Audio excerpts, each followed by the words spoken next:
সুযোগ পোৰ্টেলৰ important update লৈ আহিছোঁ। সেইটো আপডেট হ'ল যিহেতু যিসকলে এইবাৰ হাই ছেকেণ্ডেৰীত ফেইল কৰিছে, এইবাৰ কিন্তু অনলাইন পৰ্টেল মুকলি কৰি দিয়া হৈছে সুযোগ পৰ্টেল। যিসকলে ৰিএডমিশ্যনৰ কাৰণে সুযোগ পৰ্টেলৰ সৈতে এপ্লাই কৰিছে এডমিশ্যন লোৱাৰ কাৰণে, সেইসকলে কাৰণে মই আজি ইম্পৰ্টেণ্ট আপডেট লৈ আহিছোঁ। যদি আপোনালোকে সুযোগ পৰ্টেলৰ সৈতে ৰিএডমিশ্যনৰ কাৰণে এপ্লাই কৰিছে, তেনেহ'লে এতিয়া আপোনালোকে কেনেকৈ জানিব যে আপোনালোকৰ নামটো একচেপ্ট হৈছে নে হোৱা নাই, বা কিমান তাৰিখে একচেপ্ট হ'ব, বা আপোনালোকে কিমান তাৰিখে কলেজত যাই এডমিশ্যন কৰিব লাগিব, আৰু আপোনালোকৰ কি কি ডকুমেণ্টৰ প্ৰয়োজন হ'ব, আৰু কোনসকলে ৰিএডমিশ্যন কৰিব পাৰিব আৰু কোনসকলে নোৱাৰে।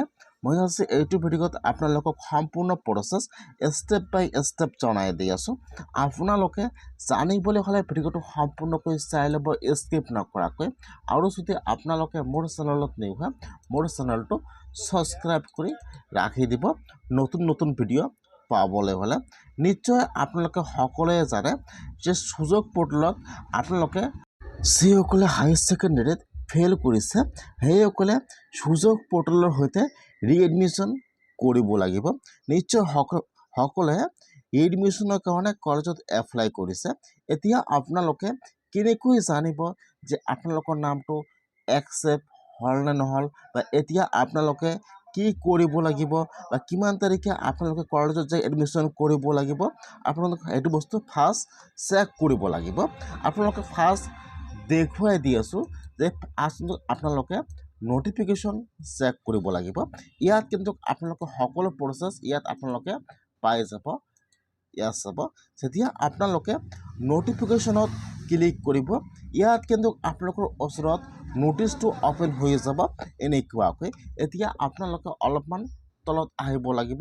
তলত অহাৰ পিছত আপোনালোকে ইয়াত চাব পাৰিব যে কিমান তাৰিখে ৰিএডমিশ্যনৰ কাৰণে এপ্লাই আৰম্ভ হৈছে আৰু কিমান তাৰিখলৈকে ৰিএডমিশ্যন চলি আছিল। 15 তাৰিখে কিন্তু ৰিএডমিশ্যন আৰম্ভ হৈছে আৰু 25 তাৰিখে লাষ্ট ডেট আছিল। এতিয়া কিন্তু 25 তাৰিখৰ পৰা ৰিএডমিশ্যনৰ এপ্লাই শেষ হৈ গৈছে। এতিয়া কিন্তু 26 তাৰিখে মেৰিট লিষ্টটো দিয়া হৈছে আৰু ইয়াত চাব দিয়া আছে অফাৰ একচেপ্টেড ৰিএডমিশ্যন। এতিয়া কিন্তু আপোনালোকে নিশ্চয় জানে যে 27 তাৰিখে কিন্তু যিসকলে ৰিএডমিশ্যনৰ কাৰণে আবেদন কৰিছিল, তেওঁৰ নামটো কলেজত একচেপ্ট হৈ গৈছে, বা যিটো কলেজত আপোনালোকে এডমিশ্যন লোৱাৰ কাৰণে এপ্লাই কৰিছিল, তাত কিন্তু আপোনালোকৰ নামটো একচেপ্ট হৈ গৈছে। এতিয়া কিন্তু আপোনালোকে এটা বস্তু চাব লাগিব যে আপোনালোকৰ নামটো একচেপ্ট হৈছে নে হোৱা নাই। আপোনালোকে সেইটো বস্তু চেক কৰিব লাগিব। কেনেকৈ চেক কৰিব লাগিব মই আপোনালোকক সেইটো প্ৰচেছ দেখুৱাই দি আছোঁ।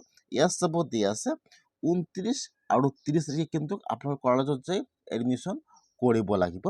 আপোনালোকে যিটো কলেজত এডমিশ্যন লোৱাৰ কাৰণে এপ্লাই কৰিছে, তাত যাই কিন্তু আপোনালোকে এডমিশ্যন, বা তাত আপোনালোকে যাই কলেজত যাই আপোনালোকে এডমিশ্যন কৰিব লাগিব। 29 তাৰিখ আৰু কিন্তু 30 তাৰিখৰ ভিতৰত আপোনালোকৰ এডমিশ্যন কৰিব লাগিব। কলেজত নহ'লে আপোনালোকৰ এডমিশ্যনটো নহ'ব। এতিয়া আপোনালোকে ফাৰ্ষ্ট আহি ইয়াত ন'টিচটো চেক কৰিব লাগিব। এতিয়া আপোনালোকে ইয়াত এটা বস্তু চাব লাগিব যে আপোনালোকৰ নামটো ইয়াত একচেপ্ট হ'ল নে নহ'ল। এতিয়া আপোনালোকে ইয়াত চাব লাগিব। বহুতে কিন্তু 2টা বা 3টা কলেজত এডমিশ্যন লোৱাৰ কাৰণে এপ্লাই কৰিছে, কিন্তু এতিয়া কোনটো কলেজত একচেপ্ট হৈ গ'ল এতিয়া আপোনালোকে কেনেকৈ চাব লাগিব। এতিয়া আপোনালোকে ফাৰ্ষ্ট ইয়াত লগইনত ক্লিক কৰিব। আপোনালোকে ফাৰ্ষ্ট ইয়াত যিটো আপোনালোকৰ ইউজাৰ আই ডি আৰু পাছৱাৰ্ডটো আছে, আপোনালোকে ইয়াত বহাই দিব। ইউজাৰ আই ডি আৰু পাছৱাৰ্ডটো বহাই দি আপোনালোকে এতিয়া লগইনত ক্লিক কৰিব। এতিয়া কিন্তু আপোনালোকৰ ইয়াত প্ৰফাইলটো অ'পেন হৈ যাব। এতিয়া আপোনালোকে ইয়াত চাব 3 নম্বৰত দিয়া থাকিব মাই এপ্লিকেশ্যন। এতিয়া আপোনালোকে মাই এপ্লিকেশ্যনত ক্লিক কৰিব লাগিব। যদি আপোনালোকে 2টা বা 3টা কলেজত আপোনালোকে এডমিশ্যন লোৱাৰ কাৰণে এপ্লাই কৰিছে, তেনেহ'লে কিন্তু আপোনালোকে ইয়াৰ পৰা সকলো বস্তু চাব পাৰিব। এতিয়া আপোনালোকে মাই এপ্লিকেশ্যনত ক্লিক কৰিব।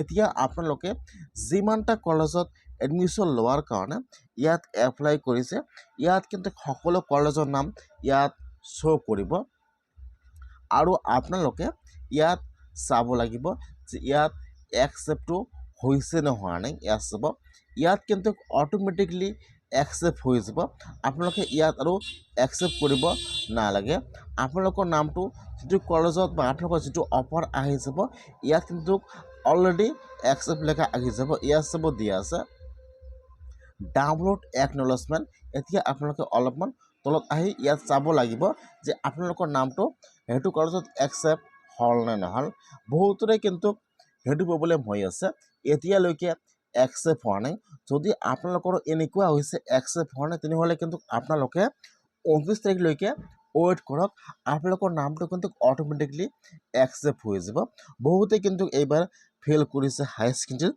বহুতে কিন্তু এইবাৰ সুযোগ পৰ্টেলৰ সৈতে ৰিএডমিশ্যনৰ কাৰণে এপ্লাই কৰিছে সেইকাৰণে কিন্তু যিসকলৰ এতিয়াও একচেপ্ট হোৱা নাই এতিয়া কিন্তু সেইসকলে ৱেইট কৰিব লাগিব এতিয়া আপোনালোকে ৱেইট কৰিব ইয়াত কিন্তু অলৰেডি একচেপ্ট লেখাটো ইয়াত শ্ব' কৰিব এতিয়া ধৰি লওক আপোনালোকে বৰ্তমান যিটো কলেজৰ পৰা এক্সাম দি আপোনালোকে এইবাৰ হাই ছেকেণ্ডেৰী ফেল কৰিলে ধৰি লওক আপোনালোকে এইবাৰ এইটো কলেজত এডমিশ্যনৰ কাৰণে এপ্লাই কৰা নাই তেনেহ'লে কিন্তু আপোনালোকে অলপমান সময় ৱেইট কৰিব লাগিব বা আপোনালোকে কিন্তু 29 তাৰিখলৈকে ৱেইট কৰিব লাগিব আপোনালোকে ইয়াত চাব লাগিব যে একচেপ্ট হৈছে নে হোৱা নাই বহুতৰে কিন্তু এতিয়ালৈকে একচেপ্ট হোৱা নাই সেইকাৰণে যদি আপোনালোকৰ ইয়াত একচেপ্ট লেখা আহিছে তেনেহ'লে আপোনালোকে 29 তাৰিখে কলেজত যাই আপোনালোকে এডমিশ্যন কৰি লৈ ল'ব আৰু যদি আপোনালোকৰ নামটো ইয়াত একচেপ্ট অহা নাই তেনেহ'লে কিন্তু আপোনালোকে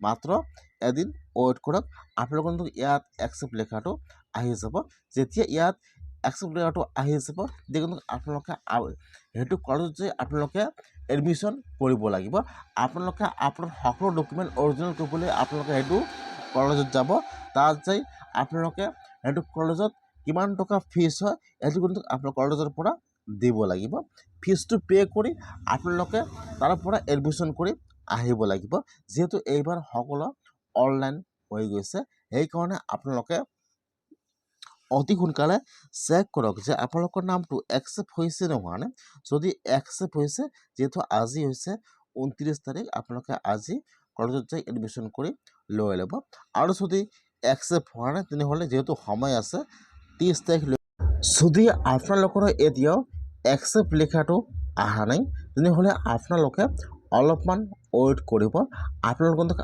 আজিৰ ভিতৰত একচেপ্ট লেখাটো আহি যাব তাৰপিছত আপোনালোকে সেইটো কলেজত যাই এডমিশ্যন কৰিব লাগিব যিহেতু আজিৰ পৰা কলেজত এডমিশ্যন আৰম্ভ হৈ গ'ল হাই ছেকেণ্ডেৰী ৰিএডমিশ্যন